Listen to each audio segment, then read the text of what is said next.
Welcome to Journeys of Empowerment. I'm your host, Michiel Sujit-Rijt, and this podcast is all about amplifying people empowerment. We all strive to create impact, not just for ourselves, but for others. Yet setbacks, uncertainty and adversity often get in the way. So how do we turn struggle into strength and purpose into action?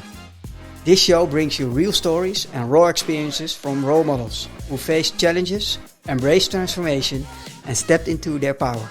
Because empowerment isn't a solo journey, it's a ripple effect. It all starts with a choice, your choice to listen, learn and take action. Tune in and start amplifying your impact. Before we dive in, a quick shout out to our sponsor Neotopia, the go-to partner for leaders who want to turn behavior change into lasting impact. Leading change isn't easy. You've probably faced it. Resistance, disengagement and the weight of old habits that just won't shift. Let's be honest, change left to chance rarely works. That's why Neotopia developed a proven practical methodology to help leaders create real results, where culture shifts and teams take initiative.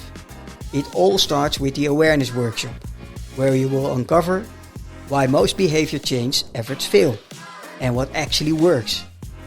And hands-on framework to make change stick. And how to lead teams that step up, not just show up. When done right, change becomes a catalyst, saving time, energy and building the kind of culture people want to be part of. Curious? Book your spot for the awareness workshop at neotopia.nl and experience it yourself. Yes, we made it! Episode number 20, a huge milestone, especially knowing that most podcasters never get this far. So thank you for listening, sharing and walking this journey with me. And what better way to celebrate than with Dirkjan Hupkes, a former financial services pro turned entrepreneur and the heart behind the Women Disrupting Tech podcast, where he champions women in tech with vision, care and conviction. In this episode we dive into his leap from corporate life into purpose-driven entrepreneurship, the funding gap women in tech still face and why Dirkjan is speaking up, how curiosity and kindness became his compass for growth, the impact of bullying and exclusion and how it shaped his mission, and his bold goal, making D&I a non-issue by 2032. This episode is also a personal one. We honored Dirkjan's love for cooking by creating a kitchen experience together with the amazing Freshtable crew. A promise made, a memory created. Let's celebrate this moment and the people who show up to make real change. Let's dive in. Welcome. Welcome. It has been a while because we had already a sort of test recording somewhere in the summer, in the hot summer, in the sauna studio. I think somewhere in August, and it was only to practice for me as starting podcast host. And I'm so glad that you're here, and because you are by far not a starting but a really accomplished podcaster with almost 90 or 91. As of the moment of recording. Wow, 91 already published. 90 published, 91 is publishing next week. All right. It's an honor to have you here in the studio, and thank you very much for coming. And let's begin with introducing yourself to the audience, because although we might think, hey, everybody knows you, still a little won't. So okay. Tell us, who are you? Okay, so thanks for having me, Michiel. I'm Dirkjan Hupkes, 52 years old by now. I've worked 20 years of my life in financial services companies, so ING and Nationale Nederlanden. And in 2018 I started my own company, actually because I wanted to make impact. And I didn't know what impact meant. I didn't know how to do it. So I started doing social media marketing for small and mid-sized companies. Pretty soon found out that I was okay-ish at social media marketing, but I was more, my head is more strategic, let's say. So if you get to the execution point, I'm maybe not the best at that.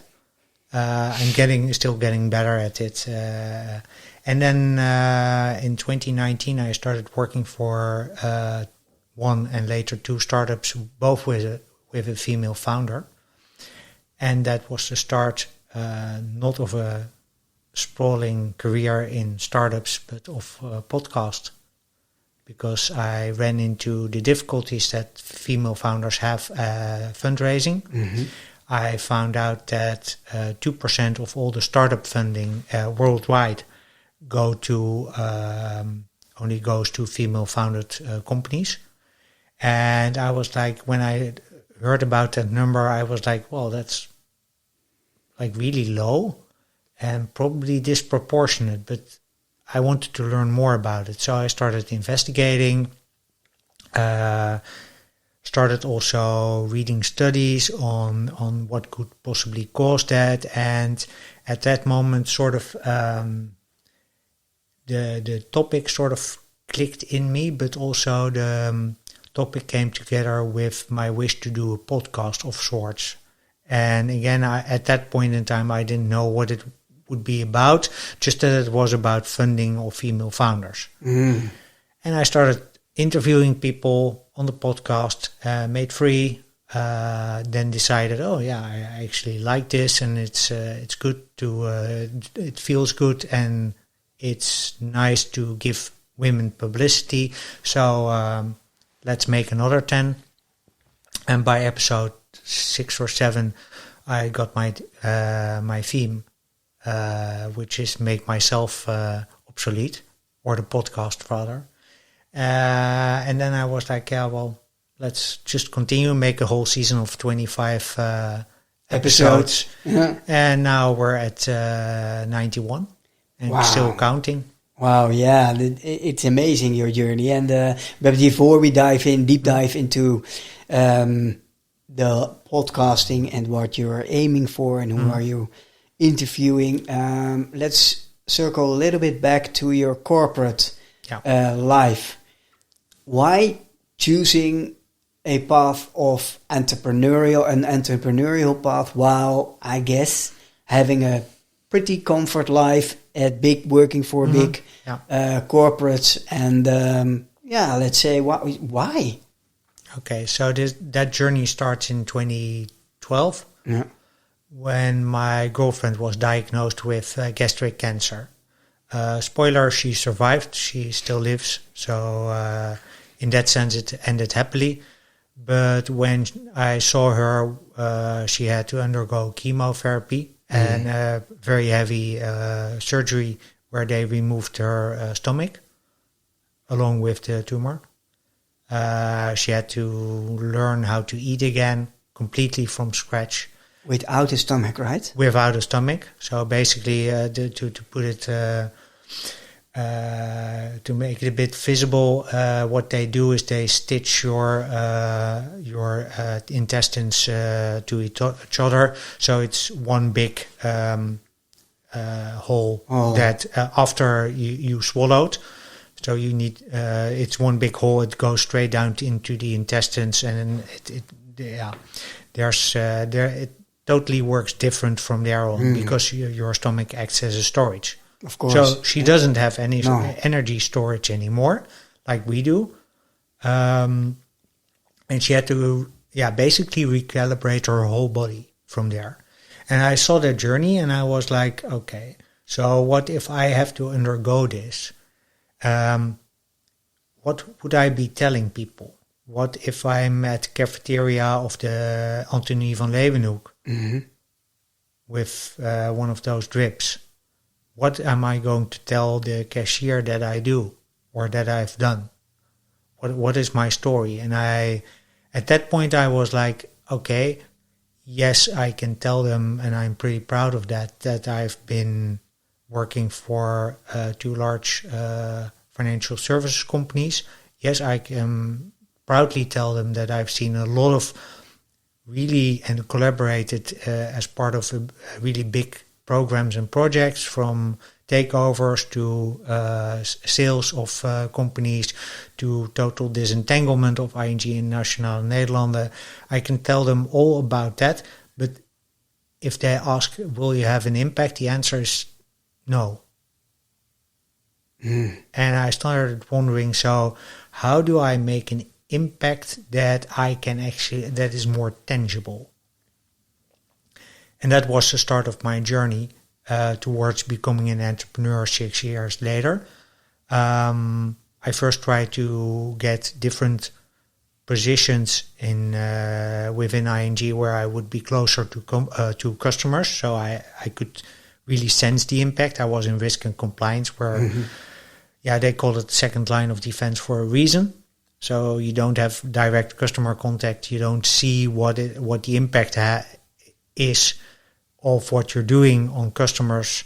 You're just checking and helping people do better business. And I first tried to move to more customer-facing jobs. That didn't work because they said, well, you have a risk background, so then you cannot be commercial. That simply is impossible. That was the label. That was the labeling. Financial, so commercial, no. No, the labeling was second line, so you can't. Oh, sorry, second line, so you can't be. No, if you've been for a very long time only been compliance and risk, you can't possibly do a good job in the front line. So I was like, okay, so then my future is maybe not here. So let me try entrepreneurship for a couple of years and see if I can directly have impact, a positive impact on people. Yeah, that, and where I'm looking for and why I'm thinking about this is okay. Of course, first of all, I'm very happy to hear that your girlfriend is cured, and also I can imagine what an impactful period that was and still is, of course, because of the new way of eating and. But wow, already, and what a profound, kind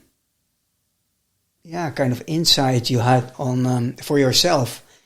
You thought, okay, what is my story? And I missed the impact part. Yeah. Help me us a little bit to understand what is for you impact. What type of impact do you desire to have? Without going to, I want to change the world, but I want. Oh, you don't? Okay, no, then we're done. Nah. Let's make that tangible. Changing the world. What I basically want to achieve is for people to have a better life because of what I do. So I want to enable people to have a better life because, well, in this case, I'm promoting role models in tech. As a result of which, and we'll touch on that later, I hope, there will be better products, more profitability, better functioning teams, but also happier people, and hopefully also better health and wealth for women, which benefits the economy as a whole. Yes, and in the end, that's changing the world. Yeah, beautiful. But I do that in a small way by. I wanted to make it in a small way by helping people just be themselves and be their best selves. And in this case, people being women in tech. And where are you at, in your opinion, in that process? Are you succeeding in that process? How do you look at yourself? Like, hey, I'm doing well, or where do you see yourself? I'm making progress. Yes, I'm moving the needle in the sense that what I hear from people is that they feel empowered to at least try working in tech, or that they feel empowered, and that's more related to my guest, like to tell their stories and to be really show themselves to, well, I hate to use this analogy, but to get out of the closet. Because a lot of entrepreneurs sort of hide themselves, and women have that. At least the women that I've been speaking to, some of them actually had the same imposter syndrome. And if you can help people by giving them access to a small audience to get over that and to show themselves in their full beauty, how they are and what wonderful things they're doing, I think, I think I'm moving the needle. For sure, you are. I think in everything what I see around you and what we see around you is you are. And also, if you see all the reactions on the beautiful content you're sharing, I think there is you own your space, in my opinion. That has been a journey, I can tell you. What? Finding my voice was a journey. Also, most important part of that journey was finding the topic. And really understanding the impact I could have as a because what your listeners don't see is I'm white, I'm heterosexual, I'm the man of the 7 check marks, 7 vinkjes, as we would call it in the Netherlands. And I'm doing something for other people who are less represented in tech. And that's a beautiful thing to do. But I had to embrace that and also see that it had impact. So I had to see that impact for myself and see people be happy as a result of the things that I was doing. And that for me took a while to sink in. Well, with 91 in a row, there is something, and you are on something. Why women? Why tech? How logical was that choice? Tech sort of happened because I was working for 2 startups, both in the tech space, with female founders. So that's sort of how I landed on the women in tech. I think it's also about I think, and I don't know, but I think most people will hopefully think that exclusion is wrong. And so I've had a bit of experience with exclusion myself when I was really young.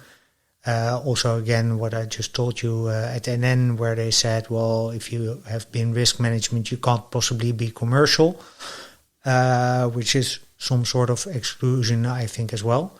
And I've always tried to look at other. It has taught me to look at other ways of looking at people. So what if they can? Yeah, beautiful. Yeah. And but exclusion does something with you. Obviously, for me, it's for the listener you can't see. But can you maybe we can take a giant leap in the past and help us a little understand why does it resonate so much, and where for you were the first experience into being excluded? Because I feel that there is something. Yeah. So in primary school, I was bullied in the first, I think, 3 years or so. After that, it was less. Also because there were other women or children, Yeah, it was actually a girl who came to my class in I think 4th grade, and then the whole bullying shifted to her. So at first I was like, okay, glad I'm not the person to pick on anymore. Plus I went on to my mother put me on judo, which is self-defense. So then it made me more secure of myself. So that sort of, then I settled in. So at the end of primary school, I was back to being okay-ish. And then came high school, and in the first few years, it was actually quite okay. And then after, I think in 4th and 5th grade of high school, I was just not part of the scene at all. Like, no friends, no one minding their business. Now, fortunately, I had football, so soccer, where I had my space. I had friends at my home, where I was slowly being accepted. So it was not total exclusion, but at school, which is at that point a pretty big part of your life. Yes, it is. I was literally nobody. And that has had quite a bit of impact on my life afterwards. I can imagine. It also does a lot to, of course it does a lot to your self-confidence, but it also touches, let's say, how you interact with people. For instance, it took me like 5 years after leaving high school to trust myself enough that if a girl would be nice to me and would really signal like, hey, can we do a bit more than just talk, I would be confident enough to actually join that. What an impact bullying has on one. And that sort of exclusion is something I don't wish on anyone. You can call it wrong, but you don't wish that on anyone. And that's also the what I see in the end happening in tech. So we exclude people for who they are because we make the assumption that they don't fit in. They're not like us. Yeah, before we dive into this, before we dive into this, into the tech and into the here and now, if you look back to that, because it's an extended period, right? It's from elementary school all the way to, well, let's say 16 years old, 17 years old. So it's probably 8 to 10 years. That's a lot. If you look back, what do you think was the reason for at first bullying and later on exclusion? What do you think? What can we learn? What can we? In primary school, it was 2 things. One is that I had glasses. So you're different, so they pick on you. So it's a simple, that's part that I know, because they also always bullied me with my glasses. They asked if they could make it a race bike, and that only changed when I started saying, okay, can I please have 8 gears on it? So my mother taught me how to joke about it, and it was that was sort of a fun coping mechanism. But the second part was probably my parents were really politically engaged. So I was watching television programs that no one else was watching, and getting input from like parliamentary debates, etc. That made me different as a person or as a child. And if you're different, you're getting bullied. And that's not necessarily it's not never for the right reasons, but this was my reason. And it had a severe impact on you, right? Yeah. What does it with you if you, because who was there for you? I hear your mother twice or three times. My mother in primary school, it was my mother who was there, because at that point she was working part-time, so she would be home by the time I got home, and then I would be at home and then crying and bullied again, and she at some point she figured out, hey, maybe then judo helps, maybe then giving him a bit of ammunition back, like I said, jokes back helps. In high school, I pretty much dealt with it on my own. So I just didn't talk at home about it. I just ignored it. Act like it didn't happen. And my grades were good, so nobody was paying attention. Nobody was worried, like nothing is happening. No warning signals. No warning signals. So if I just keep it quiet and just keep performing, let me just get through high school, and then I'll shift to university or University of Applied Sciences. Later in a different city, build up a different circle there, and it will all be great again.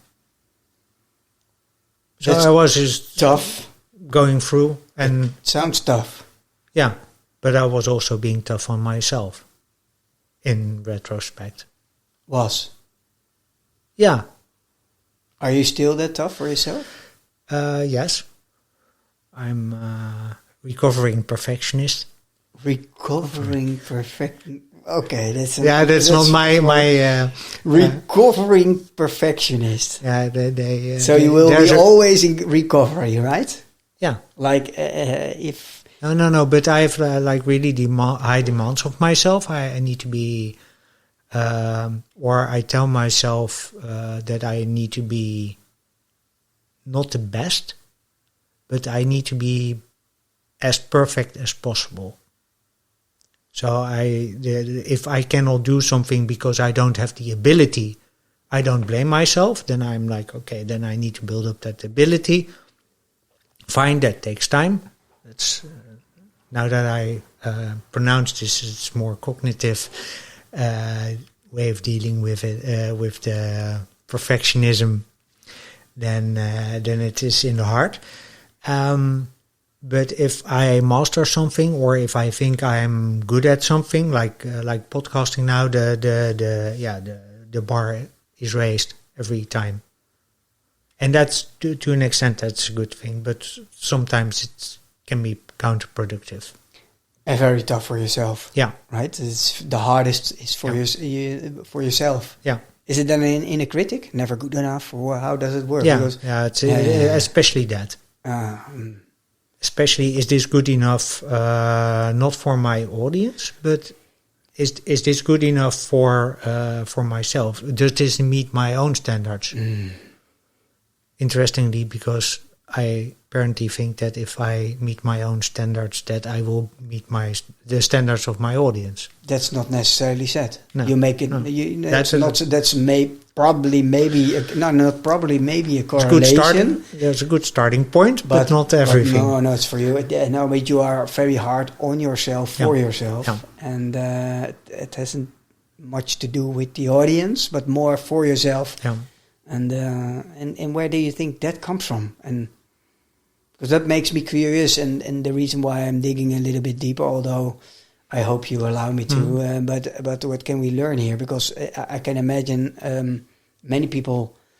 I recognize it. Many people, and I don't necessarily as addressing it for myself then as perfectionism, but I can be a tough cookie for myself, and entering the podcast scene, I was like, I cringed, and I was scared, and I was like hesitant, and I was like, why me, and why, and is there even a space, and am I good enough, and do I deserve, and do I matter, and what is going to be the story, and so on and so forth. So for me, the inner critic is, do I matter? For me, that is always somewhere in the back of my mind. So, and it doesn't always show, and especially not in public. Then I'm always like, nah, you know me, high energized, and I'm okay, and I'm happy with that. But underneath, I became more and more aware that, and that's obviously for me with my childhood to my and a relationship with my childhood. But Michiel, do you deserve? Are you? Yeah, but that's also, I think, part of what bullying does. That it triggers sort of a defense mechanism, the same you had with having to, quote unquote, fight for survival. Yes. It triggers a defense mechanism that then leads to, okay, is what I'm doing enough to let my guards down? Because you want to let that guard down, but you know from experience, at least I know from experience, that I can only do that if I feel safe that I'm not going to be bullied or that excluded, that I matter. How does the podcasting help you in this process? Because you said you're recovering. Yeah. So, but how does podcasting and moving forward in the space where you're moving forward, how does it? Is it helpful? Yeah. In what way? Well, I've always been really, really curious. I think that's also one of the reasons why I was bullied, because I was really curious about things that other children weren't curious about, that they didn't care about. Such as? Well, politics. What is it? I was a pretty good German speaker from an early age. That was not something that, let's say, was really valued by the other children in my class. So but the podcast, to your question, the podcast helps me channel my curiosity towards also helping other people then tell their stories. Exactly. So it satisfies my curiosity and satisfies my first to learn things, to learn something new, because if you prepare for a podcast episode, for an interview, you have to dig into the past of a guest. You have to prepare questions. You have to prepare a little bit of a story arc, how you're going to basically attack the frame the conversation frame a bit. Frame the conversation a bit. Yeah. And doing that, it gives me a lot of insight into how people come to ideas, and that there are like so many ways to achieve a goal. I've spoken to, it's 91 episodes, but not all of them are with female founders. So let's say I have had like 75 or so female founders, and they all have a different story. There's a common denominator. Almost all of them start with a problem they've experienced firsthand or that they've seen firsthand as a starting point for their entrepreneurial journey. But the starting point is always different, and the execution is always it follows a certain process, but it's always slightly different. And that's just from a curiosity point of view, that's one of the most wonderful things about being a podcast host, is that you can just ask questions. Yeah, that's that. But you mentioned two things, and one thing is it feeds your natural tendency for curiosity, your above average appetite for learning. So that's on the one hand. But in the other hand, and there's a very important element to it, it's in order to, in at the same time, you are helping people with a certain need, in a certain niche, where you are creating the space in order to help them. Yeah. Right. So I think that's the interesting part by being curious. Everybody can be curious, but we're not necessarily helping somebody. But as soon as you're talking about helping, you lit up. Yeah. Interesting. And because then you see also you can do something, I guess, with your curiosity and convert it into something valuable for others. Yeah, you can actually apply it to make impact. Totally different question, but do you have a big dream, or do you have a sort of envision sort of future for the community you are building, brick by brick? Yeah, the ultimate goal is, of course, to make yourself obsolete, or at least podcast obsolete. And what do you mean by that? Why? When is that?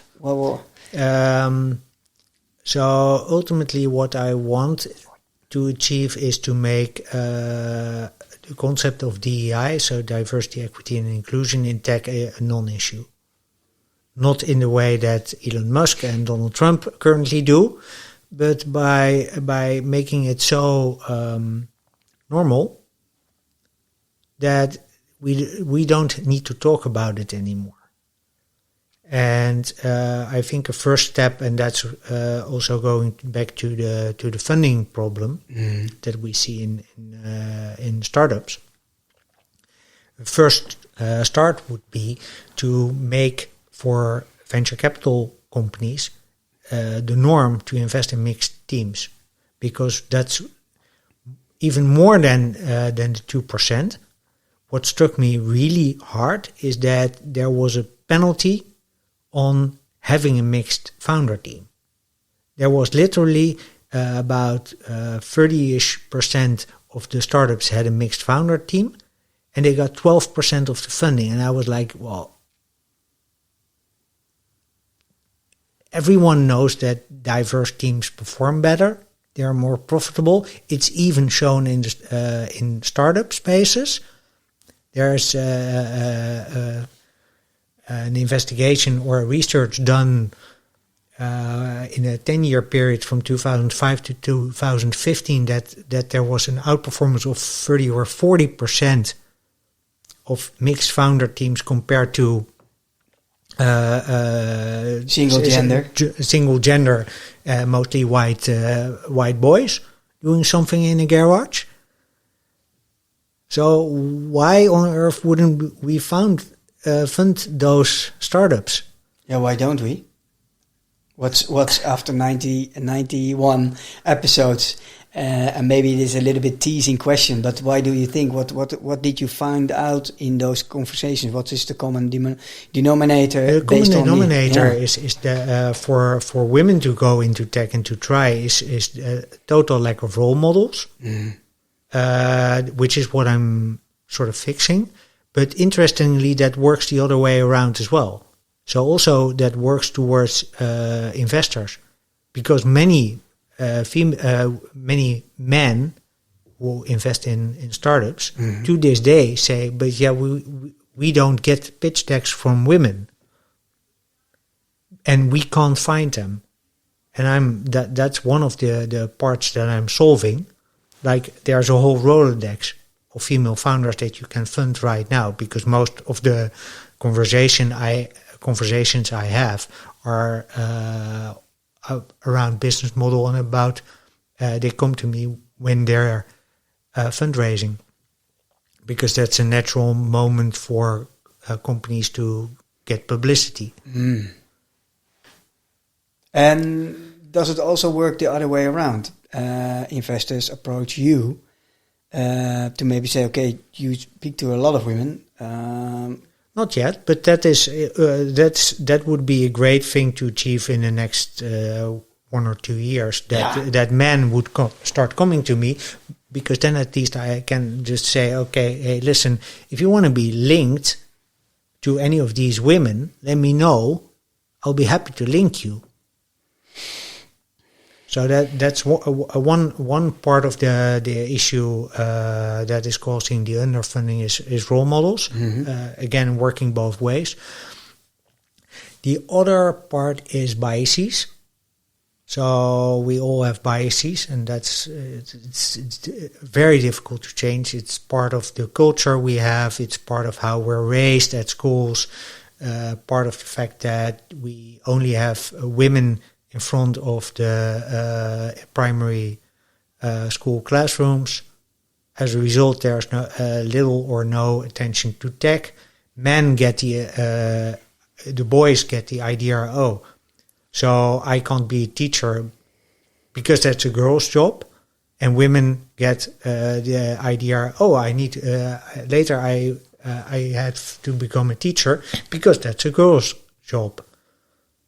Mm. And I've heard on at least one episode there was the moment that my guest got a male teacher in primary school was the moment she pivoted in terms of her outlook, like, can I be Superman? Can I be a prime minister? Can I be a leader? Because all of a sudden she saw a man in front of the room, which was also to her the exception. She was like, okay, so if he's the exception here, I can be the exception out there. And those biases are like really hard to change. Mm-hmm. That needs constant discussion, and that's also why I try to cover it on every episode of the podcast. So, what does bias do with you? And still to this day, if you talk about a CTO, so a Chief Technology Officer. Mm-hmm. The first thing, image that pops into your mind, even if you ask an AI, it's a man. And that's something, so asking yourself the question and asking ourselves the question, why do we think this needs to be a man? And can it maybe be a woman? Be curious about that. What if it would be different? Is something that I really want to trigger. So ultimately, probably DEI obsolete in 2032 is let's call it a BHAG, mm-hmm. Big Hairy Audacious Goal, mm-hmm. And probably we won't get there because there's too many obstacles in the way to get it done. But what I really want to achieve by then is that we're all really, really aware of the biases that we have. And the good thing is that there's a lot of attention to biases right now, also in the tech space, because people are starting to wake up, even in America, like, hey, we think this can't be done. Then again, we see that it can be done. So how come? And that we don't need a white man to do it for us. You are up for a big challenge. Yeah. Already in 91 episodes in a row. So what would be for you, let's say, in 2 years, the preferable stage we're in? If you're looking not for 2032, mm-hmm. but what do you want to accomplish in the coming 2 years? We women disrupting tech.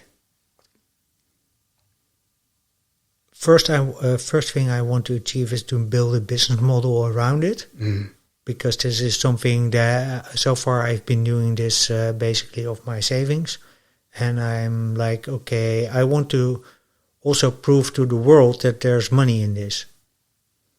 So it's not necessarily that I want to earn a boatload of money. I just want to show, hey, there's a business case to be made by being curious, by being respectful, and by giving other people a chance.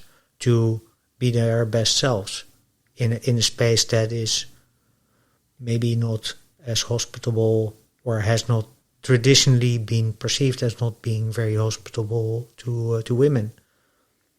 So a business model and what can we think business about? model means that I can earn a living income of it. So and that doesn't need to be like $1 million a year or so, or even 100,000 a year. But if I have to put a money number on it, 40 to 60,000 euros a year, then I can basically do all the things I think I need to do, plus expand the community. So that's part 2. I want to by in 2 years from now, I want to have built a community online and offline where women can meet role models, and role models can meet women and inspire other women. So that's part 2 of it, and I'm still, as part of the whole business case building, I'm still contemplating, okay, how can I best do that? And maybe if I can start doing education around this, that would be nice. That would be fit. I guess my dad would be really proud of me if I made that. Okay, why is that? My dad was a public servant for his whole life, but he worked in the Ministry of Education.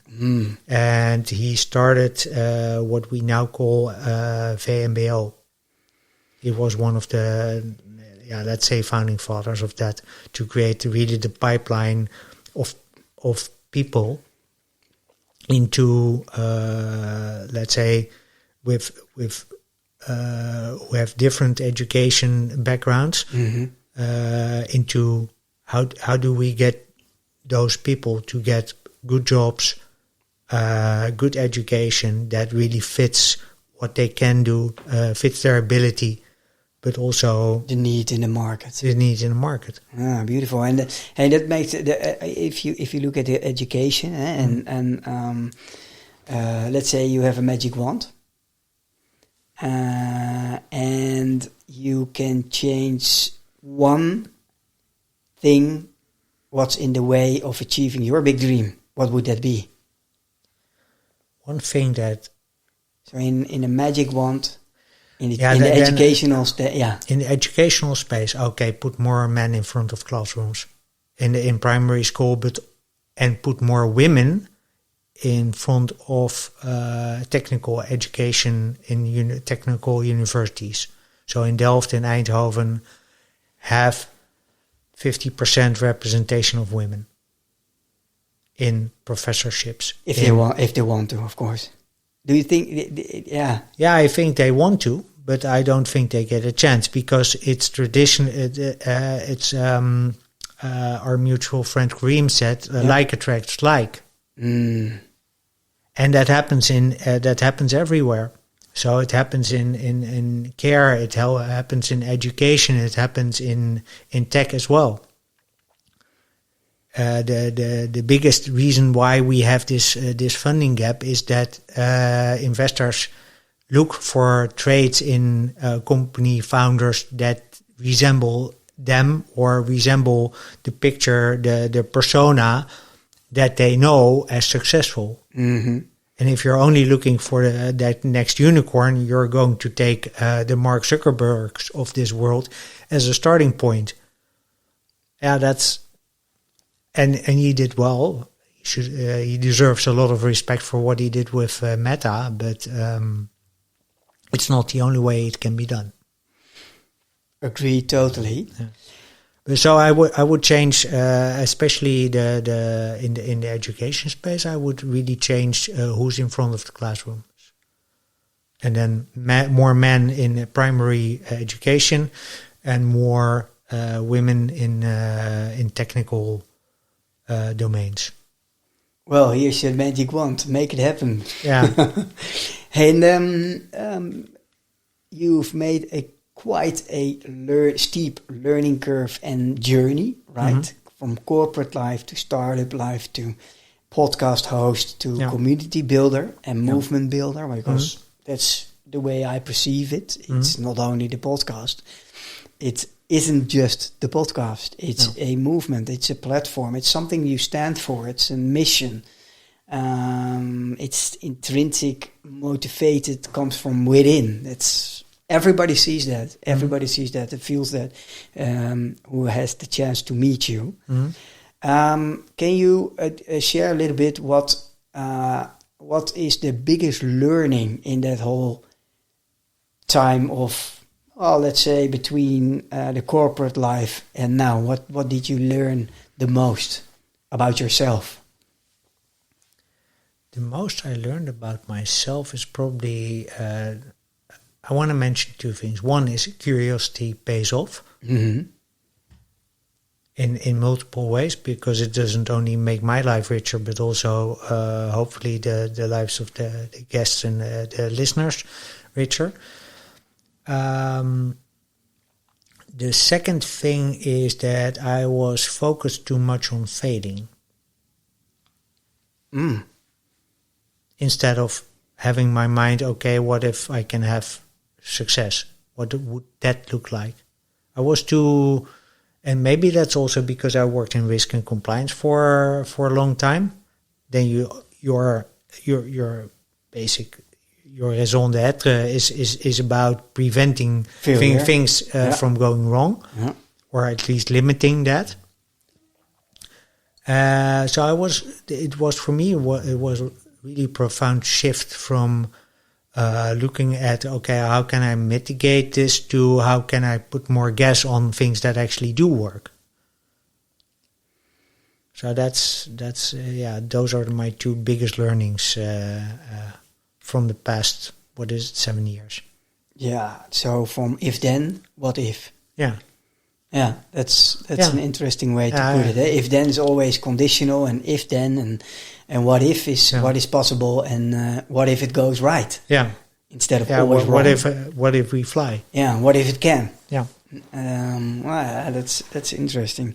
Hey, and before I forget, it's a very, very special episode today. Yeah. Not only because you are in the episode, but also you are in the to be published 20th episode of Journeys of Empowerment. And as I learned from our mutual friend from Sacha in her conversation, she said to me, "Hey Michiel, did you know that a certain percent at before the 6th stopped with podcasting?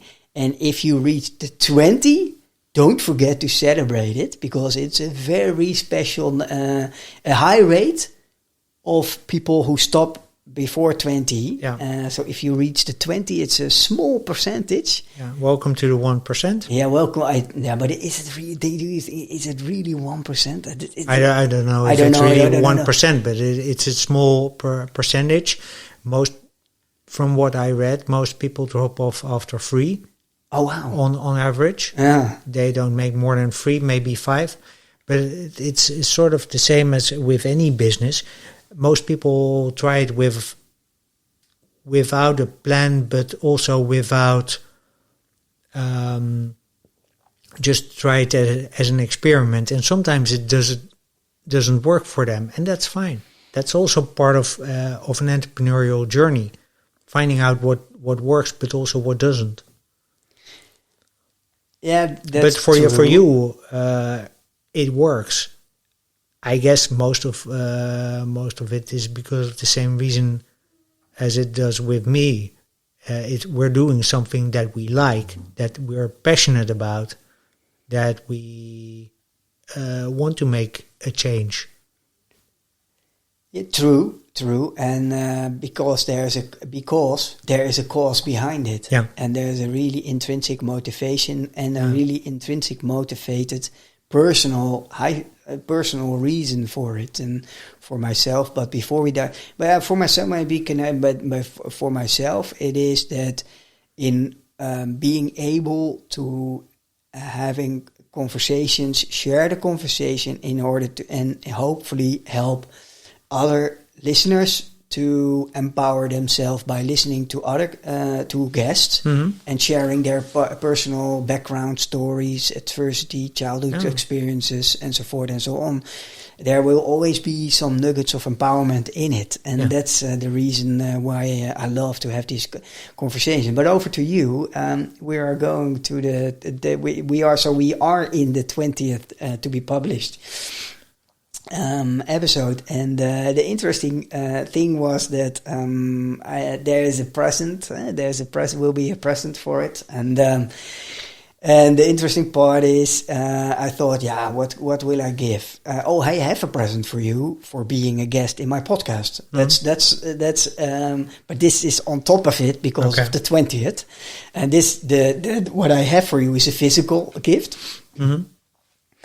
But what I also have for you in mind is an experience we're going to share together, and for that. I'm going to ring your girlfriend to really proper understand what kind of experience, what kind of thing is really of importance for you. What do you think she will mention? Do you think she will mention the thing you mentioned, you jinxed a little bit or whatever we call it, but... No, that for sure, no. Okay, but no. Maybe for the listeners, what was that? Okay, so what I jinxed is hypnosis, and the reason for that is that it had a really profound impact on my entrepreneurial journey, because the session I had, it was with a coach, and he asked me, okay, listen, you're one of the guinea pigs anyway, and I'm doing this I've had this hypnosis training. Would you be willing to undergo hypnosis? And I said, well, as long as you don't make me look like those standard things that we all have seen on television, Rasti Rostelli and that kind of things, which is not hypnosis, by the way. As long as you don't make me do things like that, I'm perfectly okay. And he said, no, you'll be awake, you'll be there, you'll experience things, but I'll just bring you into a sort of deep sleep where you can see and experience things that normally you wouldn't be able to see or experience. So I'm going to guide you, but you'll be safe. And so I said, well, let's try. YOLO, you only live once. So let's go. And I was frankly a bit curious, scared as well, but I was like, okay, let's try this. And so he put me in a hypnotic dream, and the first thing he does is, you're in a sleep state, and he asked me, okay, now I want to take you to your funeral. And I want you to tell me who's in that room, what do you see, what are they saying about you, just tell me what your funeral service is like. And I remember being there, sitting in the back of the room, and sitting in the back of an empty room. And I was like, okay. That was a moment in my mind where I was like really lucid, even though I was in an hypnotic sleep. I was lucid at that point, like, okay.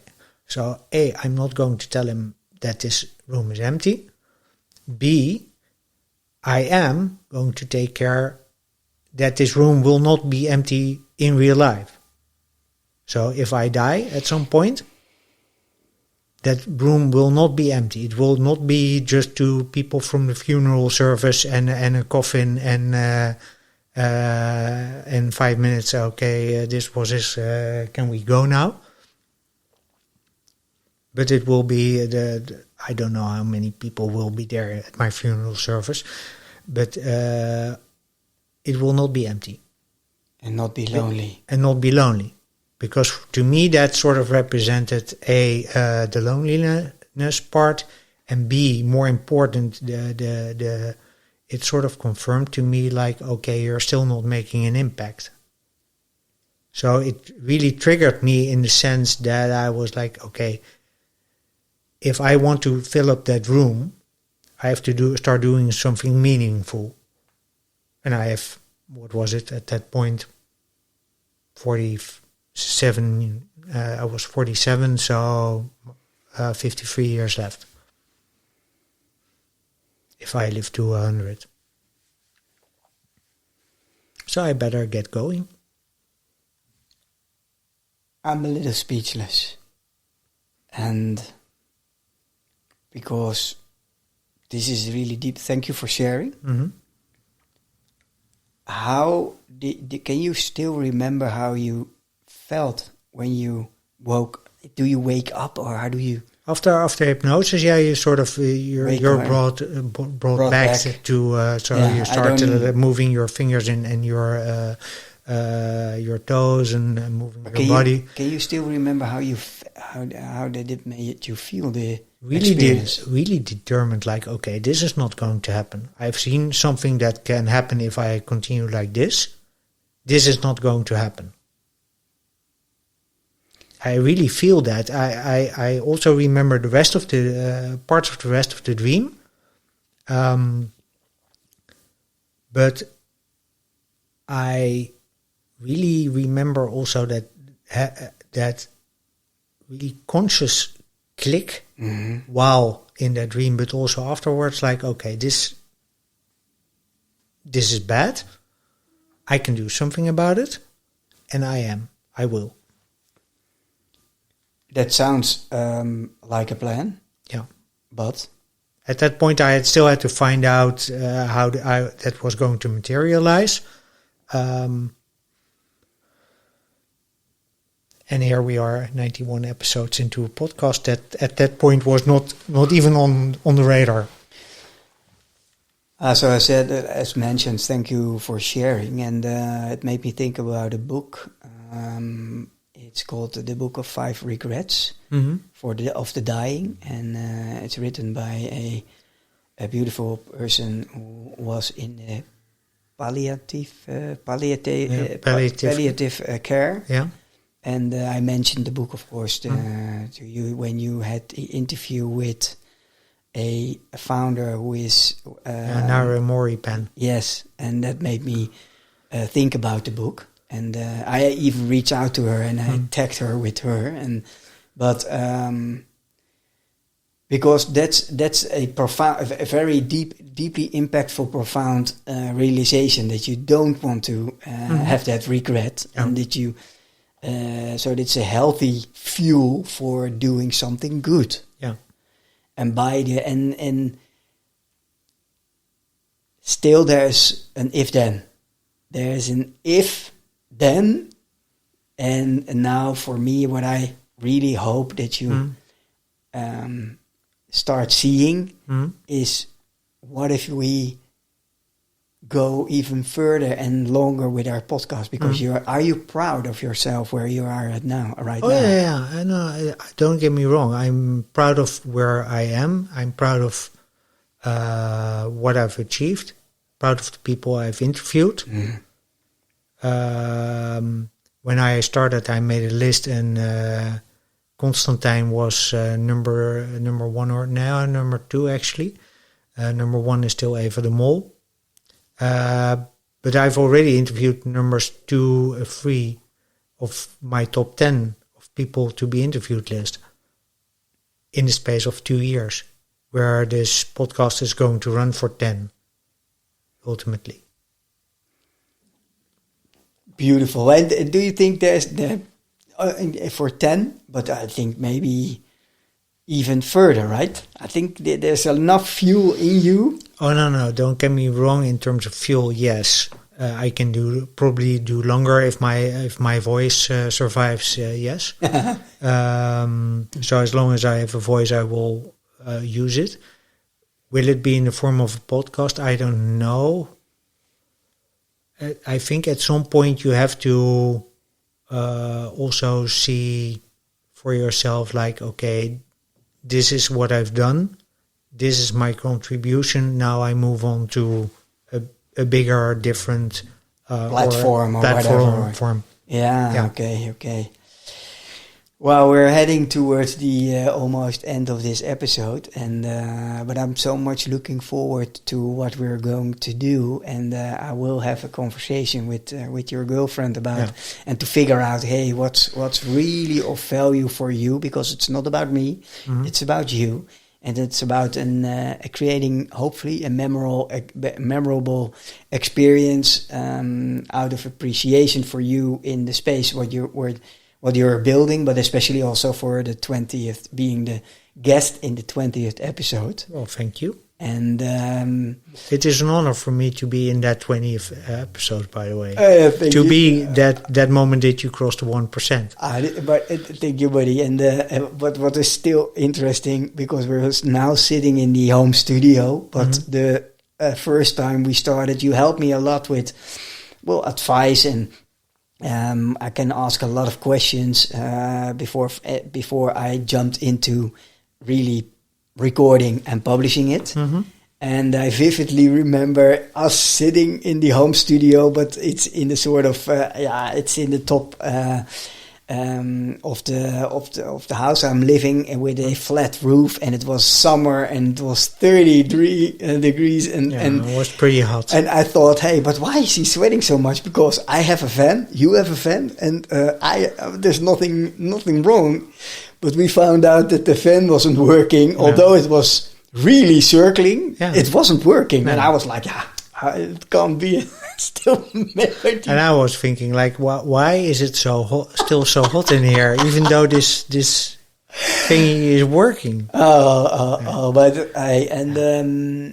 if there is one thing you hope people will get out of this conversation, what would it be? I think that being nice and being curious isn't sort of you can be nice and curious at the same time, and be respectful at the same time. And if people would just take that forward, I think people will discover that there's so many possibilities, so many more options in life than the standard ones that have been pre-programmed into our brains, either by nature or by nurture. There are so many things that we can do that we don't trust ourselves in doing, that they will get done. And also it will lead to a nicer world, because that's when we start treating each other with respect. Beautiful. If people want to reach out to you, where can they find you? They can find me on LinkedIn, Dirkjan Hupkes. There's only one, so that's easy. Yes. And they can find womendisruptingtech.blog. That's the website. There's Women Disrupting Tech is the name of the podcast. It's on Spotify, Apple, Google, YouTube, Amazon, wherever you find your podcasts. And great. Hope to see you there. Yes, we will share it, of course, in the show notes. And Dirkjan, I truly admire your determination, your perseverance, and the space you are building. Keep going and keep being you. Thank you for being here. And thank you for having me. Before we wrap up, I want to spotlight a mission that speaks straight to the heart. On the 1st of June, my friend and fellow Marine, Robin Imtorn, begins Mission Kiev, a 2,000 kilometer speed march from The Hague to Kiev. Why? To send a clear message to Ukrainian veterans. You're not alone. Because while the war in Ukraine still rages on, for many the hardest battles are also happening within, in their minds, their bodies, and their everyday lives. Robin knows that reality intimately. Every kilometer he walks represents €50, which goes directly toward trauma-informed training for Ukrainian therapists, educators and caregivers, working with veterans and families. This is more than a challenge. It's a statement. It's a solidarity in motion. If this speaks to you, you'll find the link to support Mission Kiev in the episode notes. Even one step makes a difference, because trauma may be silent, but healing should never be.